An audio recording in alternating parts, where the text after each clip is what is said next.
Halo guys, balik lagi sama aku Rin di GMP Story. Tempat dimana kita akan berbagi fiksi horor, creepypasta, teka-teki riddle, cerita misteri, atau pengalaman horor yang menyelinap dalam kehidupan sehari-hari.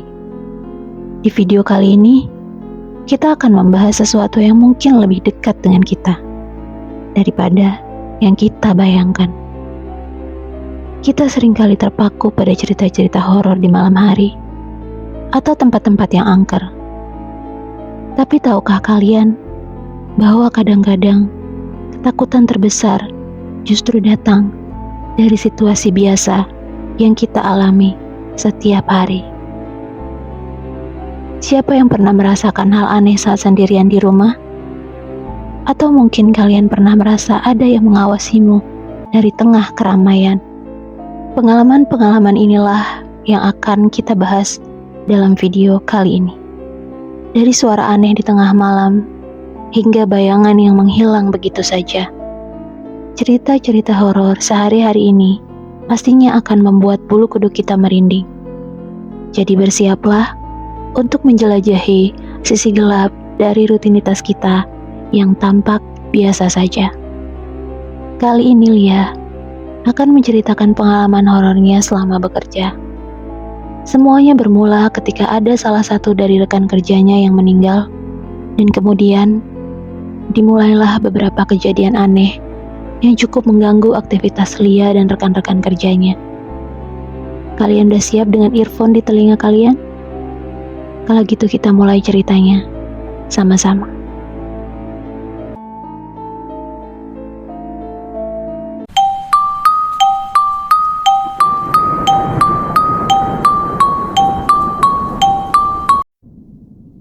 Halo semuanya, aku Lia. Saat ini, aku bekerja di salah satu ruko di daerah Jakarta. Aku udah cukup lama kerja di sini, termasuk juga beberapa orang di sini. Awalnya, aku emang udah tahu kalau di sini emang banyak penunggunya. Udah sering juga aku mengalami beberapa kejadian aneh yang hampir terjadi setiap hari. Bukan cuma aku, hampir semua karyawan di sini juga pernah mengalaminya. Tapi karena kita semua memilih untuk mengabaikan mereka, ya udah. Jadi ya kita biasa aja. Sampai pada suatu hari, salah satu senior aku, sebut aja namanya Lily, dia meninggal karena sakit. Sejak hari itu, gak tahu kenapa semakin hari semakin banyak gangguan yang terjadi di tempat kerja aku. Hari itu, tepatnya hari Selasa. Gak tahu kenapa, tapi kejadiannya selalu terjadi di hari Selasa. Tiba-tiba aja, pintu di ruangan aku kebuka.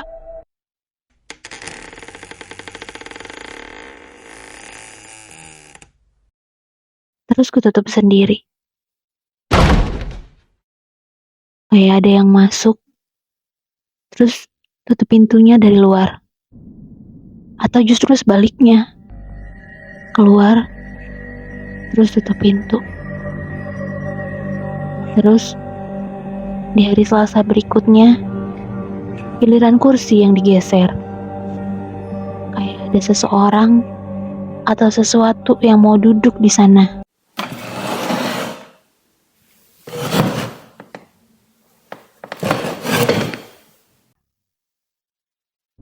Sebenarnya masih banyak lagi hal lainnya. Saking banyaknya, aku sampai lupa apa aja. Bahkan yang lebih parahnya lagi, beberapa kali penunggu di tempat kerja aku ini suka banget menyerupai rekan-rekan kerja aku. Pernah suatu hari di salah satu ruangan di lantai 1, jadi ruko tempat aku kerja ini ada 3 lantai. Di lantai 1, ada satu ruang retur yang jarang banget dipakai. Jadi biasanya kita ke sana kalau ada returan barang aja. Sementara aku sama rekan kerja aku yang lain kerja di lantai 2 dan lantai 3 itu juga gudang untuk naruh stok barang. Jadi hari itu temen aku yang lagi hamil, sebut aja namanya Irna. Kebetulan dia izin kerja karena sakit. Terus teman kerja aku yang satunya lagi namanya Bella mau pulang. Jadi posisi ruang restoran itu persis di sebelah pintu keluar. Jadi kalau kita mau pulang, kita lewatin lorong dulu. Terus sebelum sampai di pintu keluar, pasti sebelumnya kita ngelewatin ruang retur dulu kan? Nah, waktu Bella lagi lewatin ruang retur, dia lihat ada Irna di sana.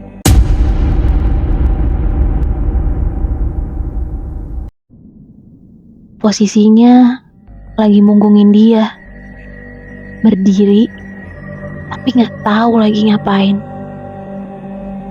Terus dia ingat, Irna bukan yang nggak masuk ya hari ini. Ruang retur itu pintunya dari kaca, jadi kita bisa lihat dengan jelas isi ruangan itu.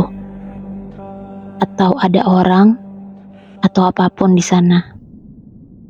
Dan yang anehnya lagi, ruangan itu biasanya lampunya dimatiin kalau lagi nggak ada orang. Tapi saat itu, lampunya nyala. Jadi kayak emang beneran ada orang di sana. Di saat yang sama, aku dan beberapa karyawan yang lain juga ngelewatin ruangan itu. Dan bener aja, kita semua ngelihat sosok yang sama lagi berdiri di sana.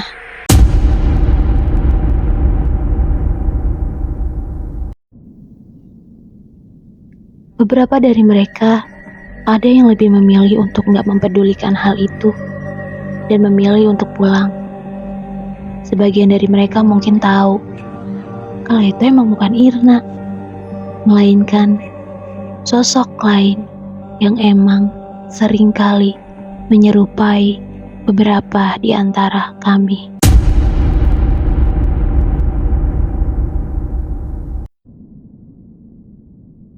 Di saat yang lainnya memilih untuk pulang, Bella justru makin penasaran dan malah manggil-manggil Irna. Irna, Irna, lu ngapain di situ? Tapi sosok itu nggak ngejawab, cuma diem aja, dan posisinya pun nggak berubah. Diem, tetap menggungin, gak bergerak sama sekali. Semakin penasaran, Bella mencoba untuk masuk dan rencananya pengen mastiin siapa yang ada di dalam. Tapi di saat yang sama, aku buru-buru cegah dia sambil bilang, itu bukan Irna, Bel. Kamu tahu tadi dia gak masuk. Terus Bella bilang, iya sih, tapi itu siapa dong? Ini si Bella masih aja yakin banget kalau itu tuh emang Irna. Terus aku yakinin dia dan bilang, siapa lagi? Ya penunggu di sini lah. Udah ayo pulang. Akhirnya Bella nurut terus pulang dan gak lagi mau tahu sosok di dalam ruangan retor itu beneran Irna atau justru emang bener penunggu ruko.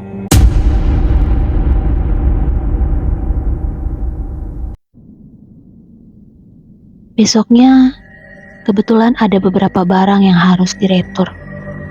Jadi mau gak mau aku harus masuk ke ruangan itu meskipun aku masih ingat jelas kejadian kemarin sore. Di dalam ruangan itu, selain ada beberapa file arsip, dokumen-dokumen, ada juga satu set komputer yang memang disediakan untuk keperluan retur. Pas aku baru aja mau ngetik di depan komputer, tiba-tiba aja Kayak ada yang mencengkram tangan aku.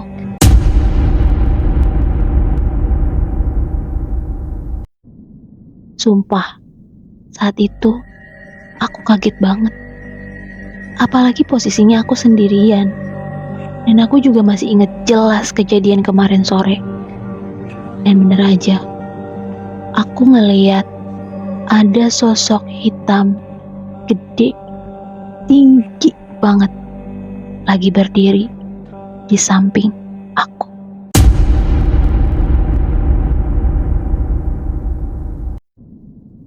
Saat itu juga aku mutusin buat gak jadi input returan dan memilih buat ninggalin ruangan itu secepatnya, terus balik ke lantai 2. Beberapa hari kemudian, teman aku, Cici, cerita kalau malamnya ada sosok penunggu ruko yang datang ke mimpinya dan meminta makan. Terus aku bilang, lu jangan sekali-sekali ya kasih makanan ke makhluk itu, apapun bentuknya. Entah itu beneran makanan, ataupun sesajen dalam bentuk lainnya. Kalau kita kasih makanan ke dia, itu artinya sama aja kayak kita melihara dia kan. Tadinya dia setuju kalau dia gak bakalan ngelakuin hal itu. Tapi gak tahu kenapa, pas siangnya, Cici tuh malah balik lagi ke lantai atas sambil bawa sisa makan siang yang dia makan tadi. Terus ditaruh di salah satu ruangan yang mungkin aja ada di dalam mimpinya dia. Mungkin si C mau ngasih makanan itu ke makhluk itu kali. Atau makhluk itu ngasih tahu dalam mimpinya kalau dia harus taruh makanan itu di salah satu ruangan di lantai 3. Tapi beberapa saat kemudian, gak tahu kenapa, kayak seolah baru sadar dari kesalahan yang baru aja dia lakuin. Tiba-tiba aja, Cici balik lagi ke lantai 3. Pas dia mau ambil lagi itu makanan, kayak ada yang nahan.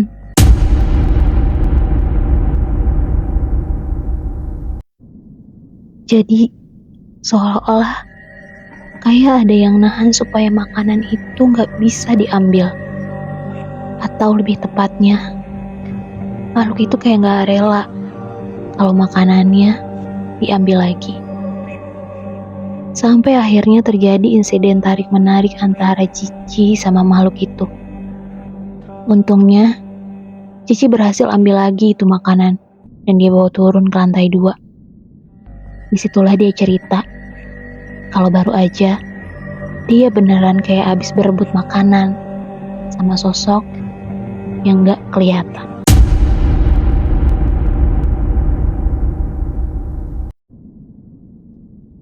Kita semua yang ada di situ sempat kesel sama Cici. Udah kita bilang kalau baiknya jangan pernah sekalipun kasih makanan ke makhluk halus. Khawatirnya dia minta lagi, dan di saat kita nggak kasih, takutnya malah terjadi hal yang enggak. Hari berikutnya gangguan itu masih aja ada. Jadi siang itu, aku lagi sendirian di ruangan aku yang ada di lantai 2. Karena yang lainnya pada keluar buat beli makan siang. Aku masih harus kerjain beberapa kerjaan. Dan karena aku pikir itu siang hari, dan aku juga gak ngemikirin bakalan ada hal-hal aneh terjadi, jadi aku terusin aja kerjanya. Sampai pada akhirnya, tiba-tiba aja aku dengar ada suara pintu dibuka.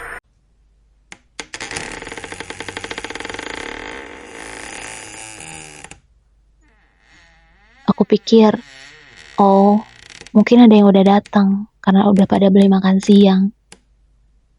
Tapi pas aku nengok ke arah pintu, gak ada siapa-siapa di sana.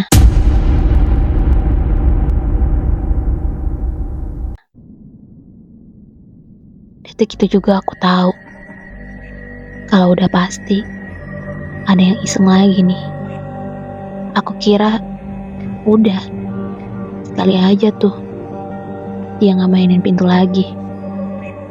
Tapi enggak, si penunggu lagi dan lagi untuk kesekian kalinya mainin pintu. Buka, tutup, buka, tutup, sampai beberapa kali. Sumpah, itu ganggu banget. Jadi aku putusin untuk gak mempedulikan hal tersebut dan lebih memilih untuk mendengarkan murotal Al-Quran. Sampai pada akhirnya dia berhenti sendiri. Tapi gak tahu kenapa, aku ngerasa kalau ada sosok yang lagi merhatiin aku dari balik jendela.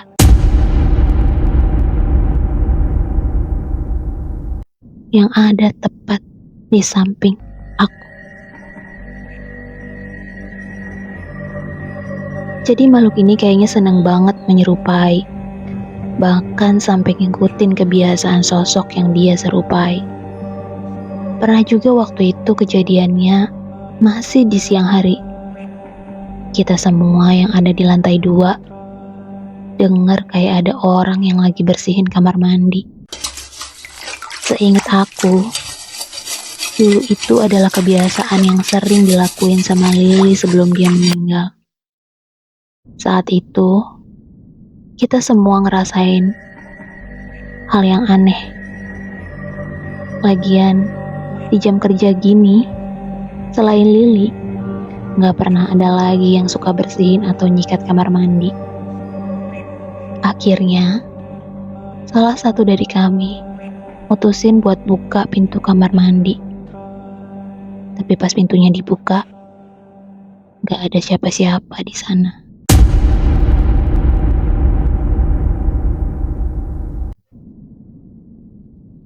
Sebenarnya masih banyak banget kejadian horor dan aneh yang sering kali aku alami sama teman-teman kerja aku di sana.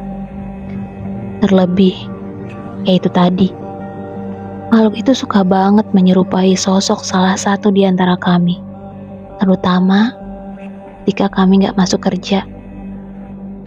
Tapi berhubung kita semua udah sering ngalamin hal kayak gitu, dan hampir setiap hari, jadi ya kita udah maklum, atau bahkan hampir terbiasa.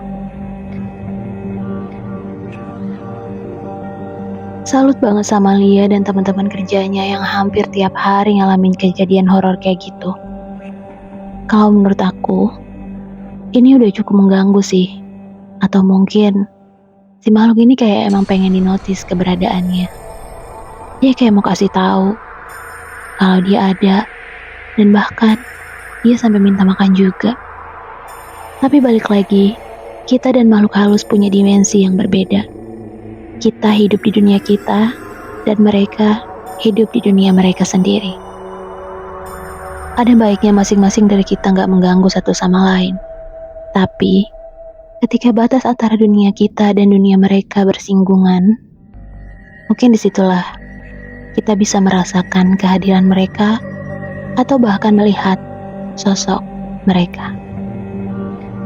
Oke guys, kita udah sampai di akhir video. Terima kasih buat Lia yang udah sharing ceritanya ke sini. Dan terima kasih juga buat kalian yang udah nonton video ini sampai selesai. Jangan lupa like, komen, dan share video ini ke teman kalian kalau kalian suka videonya. Bantu kita agar channel ini bisa terus berkembang dan memberikan tontonan yang menarik dan menghibur buat kalian semua. Karena tanpa dukungan kalian, we are nothing.